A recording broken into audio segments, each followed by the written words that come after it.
అందరికీ నమస్కారం. నా పేరు శ్రీనివాస్. మీరు చూస్తున్నారు Srinu social connect YouTube channel. Friends, ఒక మంచి వ్యక్తి ఉంది కదా, లైక్ చేసి సపోర్ట్ చేయండి. చాలా మంది వీడియోస్ అయితే చూస్తున్నారు కానీ లైక్ చేయట్లేదు. దయచేసి లైక్ చేసి సపోర్ట్ చేయండి. ఇంకా మంచి మంచి క్రికెట్ అప్డేట్స్ తో మీ ముందుకు అయితే వస్తా. లైక్ చేయకుండా టాపిక్ లేక అయితే వెళ్ళిపోదాం. India versus England third ODI ఎలా ఉంది ఫ్రెండ్స్? ఎలా ఉంది India versus England third ODI? Final గా do or die match India అయితే ఓడిపోయింది. ఫైనల్ గా ఓడిఐ సిరీస్ కూడా ఇండియన్ టీం అయితే ఓడిపోయింది.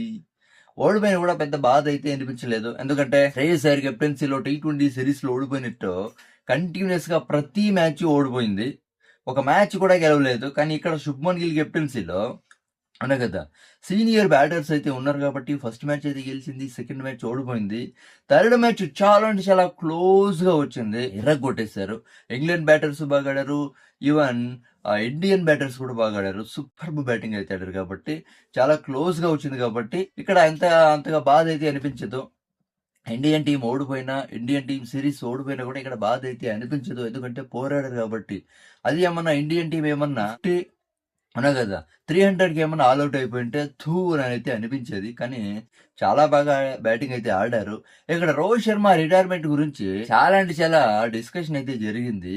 సోషల్ మీడియాలో కాంట్రవర్సీ అయితే అయింది. దానికి విపరీతంగా సైక్ అయితే అయిపోయింది రోహిత్ శర్మకి. ఎర్ర కొట్టేశాడు బ్రో నిజంగా. నెక్స్ట్ లెవెల్ బ్యాటింగ్ అయితే ఆడాడు. రికార్డులు అయితే క్రియేట్ అయితే చేశాడు.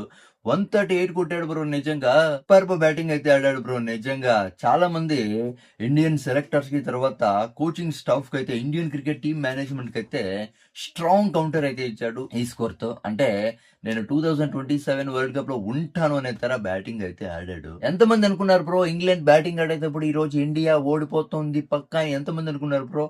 చాలా మంది ఇండియన్ క్రికెట్ ఫ్యాన్స్ ఇదే అనుకున్నారు. ఒక్క ఇండియన్ టీం అయితే ఓడిపోతుంది. అసలు జాకబ్ బెత్తల్, బెన్ డకెట్ ఏంటి బ్రో అలా కొట్టేశారు? పార్ట్నర్షిప్ 190 వరకు వచ్చేసింది బ్రో నిజంగా. అబ్బబ్బబ్బ, ఒక వికెట్ కూడా పడలేదు. వీళ్ళ బ్యాటింగ్ చూసి నిజంగా 450, 500 కొట్టేస్తారేమో స్కోరు పక్కా. ఇండియా 250. అసలు ఇంగ్లాండ్ స్కోర్ కి తడిసిపోతాయి ఇండియన్ బ్యాటర్స్ కి. పక్కా 250, 300కి ఆల్అౌట్ అయితే అయిపోతారు. పక్క ఓడిపోతుందని అయితే అనుకునింది. కానీ ఇంత మంచి బ్యాటింగ్ ఆడతారని అయితే ఎక్స్పెక్ట్ అయితే చేయలేదు. Jacob Bethell, Ben Duckett next level performance bro నిజంగా. సూపర్ బ్యాటింగ్ అయితే ఆడారు. దాని తర్వాత జో రూట్ కూడా సూపర్ బ్యాటింగ్ అయితే ఆడాడు. దాని తర్వాత హ్యారీ బ్రూక్ నుంచి స్కోర్ అయితే రాలేదు. కానీ ఫైనల్ గా వచ్చిన యాస్ బట్లర్ మాత్రం ఎర్ర కొట్టేశాడు బ్రో. 13 balls లో 41, 325 స్ట్రైక్ రేట్ బ్యాటింగ్ అయితే ఆడాడు. అసలు 450, 500 వరకు వస్తుంది అనుకునింది స్కోరు. 387 కొట్టి 388 అయితే టార్గెట్ అయితే ఇచ్చారు. అమ్మ చాలు అని అనుకునింది. అసలు జాస్ప్రీట్ బుమ్రా ఏమన్నా ఈ మ్యాచ్ లో ఏమన్నా ఉండుంటే ఇంత పెద్ద స్కోర్ అయితే వచ్చేది కాదు. నిజంగా స్కోర్ అయితే కంట్రోల్ అయితే అయ్యేది. అవునా కదా? జాస్ప్రీట్ బుమ్రాకి ఇంజురీ అయితే అయ్యింది.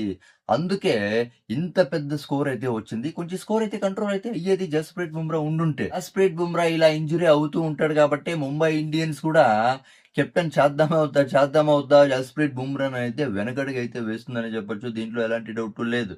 కెప్టెన్ అయిన తర్వాత ప్రతి మ్యాచ్ ఆడాల్సిందే. దాని తర్వాత ఇండియన్ టీం అయితే బ్యాటింగ్ అయితే చేసింది. 388 టార్గెట్స్ అయితే బరిలోకి అయితే దిగింది టీమిండియా.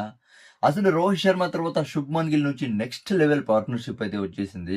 నిజంగా ఇంత పెద్ద పార్ట్నర్షిప్ వస్తుందని అయితే నేనైతే కళ్ళు కూడా అనుకోలేదు. పర్పు పార్ట్నర్షిప్ ఎర్ర కొట్టేశాడు రోహిత్ శర్మ, శుభ్మన్ గిల్. నిజంగా 138 అయితే కొట్టాడు రోహిత్ శర్మ. 110 balls లో 125 స్ట్రైక్ రేట్ తో బ్యాటింగ్ అయితే ఆడాడు. నెక్స్ట్ లెవెల్ బ్యాటింగ్ అయితే ఆడాడు. దాని తర్వాత శుభ్మన్ గిల్ కూడా బాగా ఆడాడు. తర్వాత విరాట్ కోహ్లీ కూడా సూపర్ బ్యాటింగ్ అయితే ఆడాడు. విరాట్ కోహ్లీ లాస్ట్ మ్యాచ్ బాగా ఆడాడు, ఈ మ్యాచ్ బాగా ఆడాడు. ఇలా కన్సిస్టెన్సీ ఉండాల, అవునా కదా? విరాట్ కోహ్లీ ఎప్పుడు కూడా కన్సిస్టెన్సీ అనేది మెయింటైన్ చేశాడు కాబట్టి విరాట్ కోహ్లీని తీయడానికి ఛాన్స్ అయితే ఉండదని చెప్పొచ్చు ఓడిఎస్ లో. ఇక్కడ Indian team middle order, lower order అయితే ఫెయిల్ అయితే అయింది. శ్రేయస్ అయ్యర్ లాస్ట్ మ్యాచ్ లో అయితే బాగా ఆడాడు, T20s బాగా ఆడాడు, ఓడిఎస్ బాగా ఆడాడు. కానీ ఈ థర్డ్ ఓడి అయితే బాగా ఆడలేదు. డక్అవుట్ అయితే అయ్యాడు బ్రో. డక్అవుట్ కదా, డక్అవుట్ అయ్యాడు. నిజంగా చాలా బాగా తీసింది. ఈశాన్ కిషన్ నుంచి పర్ఫార్మెన్స్ రాలేదు. రెండో మ్యాచ్ కన్సిస్టెన్సీ లేదు ఈశాన్ కిషన్ బ్యాటింగ్ లో కూడా.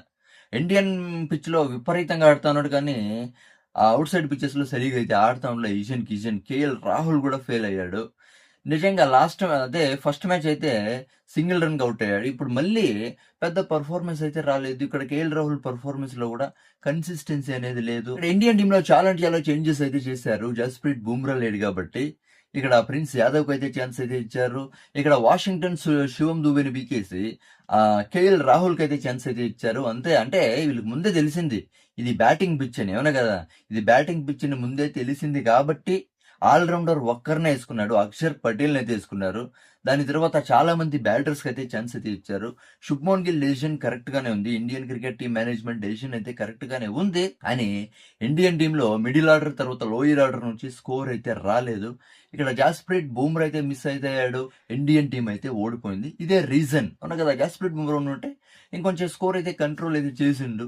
ఈవెన్ మిడిల్ ఆర్డర్ చాలా చాలా ఫెయిల్ అయితే అయింది. లోయర్ ఆర్డర్ కూడా. అవునా కదా! దీని గురించి మీరేమనుకుంటారు కామెంట్ అయితే చేయండి. నా ఎక్స్‌ప్లనేషన్ ఇస్తే సబ్‌స్క్రైబ్ సపోర్ట్ చేయండి. లైక్ చేసి సపోర్ట్ అయితే చేయండి. By by.